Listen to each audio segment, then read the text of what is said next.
Assalamualaikum warahmatullahi wabarakatuh. Saya Zainuddin Fahmi, Prodi Bimbingan Konseling Islam dari Universitas Islam Negeri Sultan Haji Muhammad Idris Samarinda. Di sini saya akan membahas sedikit tentang pengantar psikologi perkembangan. Yang pertama ada pengertian.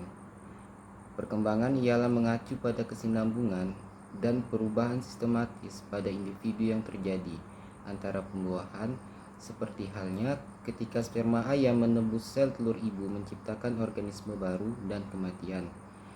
Dengan menjelaskan perubahan sebagai sistematis, kita menyiratkan bahwa hal-hal tersebut teratur, berpola, dan relatif bertahan lama, sehingga perubahan suasana hati yang bersifat sementara dan perubahan sementara lainnya dalam penampilan, pikiran, dan perilaku kita tidak termasuk. Sedangkan psikologi perkembangan adalah cabang ilmu psikologi yang mempelajari perubahan dan perkembangan manusia dari masa konsepsi hingga dewasa. Kontinuitas dalam perkembangan atau cara kita tetap sama atau terus mencerminkan masa lalu kita. Jika perkembangan mewakili kesinambungan dan perubahan pengalaman individu dari rahim ke makam, maka ilmu perkembangan mengacu pada studi fenomena ini dan merupakan usaha multidisiplin. Meskipun psikologi perkembangan adalah disiplin ilmu terbesar, banyak ahli biologi, sosiolog, antropolog, pendidik, dokter, dan bahkan sejarawan yang memiliki minat yang sama terhadap kesinambungan dan perubahan perkembangan, serta telah memberikan kontribusi penting terhadap pemahaman kita tentang perkembangan manusia. Karena ilmu pembangunan bersifat multidisiplin, meskipun psikologi perkembangan adalah disiplin ilmu terbesar, banyak ahli biologi, sosiolog, antropolog, pendidik, dokter, dan bahkan sejarawan yang memiliki minat yang sama terhadap kesinambungan dan perubahan perkembangan, serta telah memberikan kontribusi penting terhadap pemahaman kita tentang perkembangan manusia. Apa yang membuat kita berkembang? Ada dua proses penting yang mendasari perubahan perkembangan, yaitu kematangan dan pembelajaran. Pematangan mengacu pada perkembangan biologis individu menurut pewaris biologis khas spesies dan warisan biologis seseorang. Sama seperti benih yang menjadi tanaman dewasa, dengan asumsi bahwa benih tersebut mendapat kelembapan dan nutrisi yang cukup. Manusia pun tumbuh di dalam rahim. Program biologis pendewasaan manusia atau tipikal spesies menuntut kita untuk mampu berjalan dan mengucapkan kata-kata seperti pertama yang bermakna pada usia sekitar 1 tahun. Mencapai kematangan seksual antara usia 11 dan 15 tahun dan kemudian menua dan mati. Jadwal yang kurang lebih sama.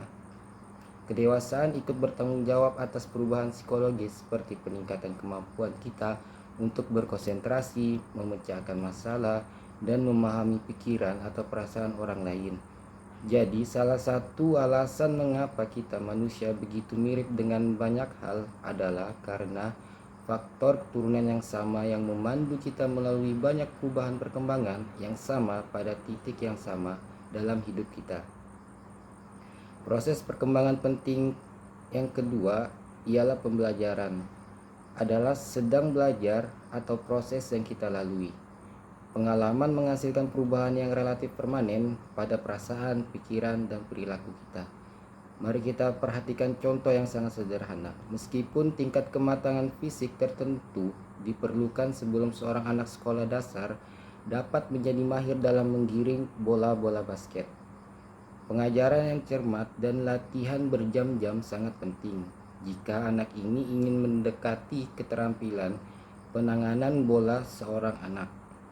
Pemain bola basket profesional, banyak dari kemampuan dan kebiasaan kita tidak berkembang begitu saja. Sebagai bagian dari pendewasaan, kita sering belajar, merasakan, berpikir, dan berperilaku dengan cara baru dari pengamatan kita terhadap dan antar tindakan kita dengan orang tua, guru, dan orang-orang penting lainnya dalam kehidupan kita, serta dari peristiwa yang kita alami.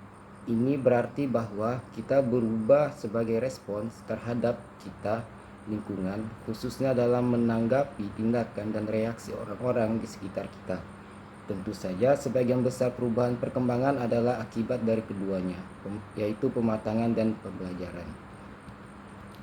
Dan yang terakhir, tujuan utama ilmu perkembangan. Ada 3 tujuan utama ilmu perkembangan, yaitu mendeskripsikan, menjelaskan, dan mengoptimalkan pembangunan. Dalam mengejar tujuan keterangan, penganut paham perkembangan manusia dengan cermat mengamati perilaku orang-orang dari berbagai usia, berupaya menentukan bagaimana orang berubah seiring waktu. Meskipun terdapat jalur-jalur perkembangan yang umum dan diikuti oleh semua orang, tidak ada dua orang yang benar-benar sama. Bahkan ketika dibesarkan di rumah yang sama, anak-anak sering kali menunjukkan perbedaan yang sangat besar minat, nilai, kemampuan, dan perilaku yang berbeda. Jadi, untuk iklan menggambarkan pembangunan secara setara, maka perlu memusatkan perhatian pada keduanya, pola perubahan yang khas atau perkembangan normatif, dan seterusnya. Variasi individu dalam pola perubahan atau ideografik dan perkembangan. Jadi, para developmentalis berusaha memahami ini cara penting agar manusia yang berkembang mirip satu sama lain dan bagaimana mereka cenderung berbeda ketika mereka menjalani kehidupan. Sekian dari saya, kurang lebihnya mohon dimaafkan. Wassalamualaikum warahmatullahi wabarakatuh.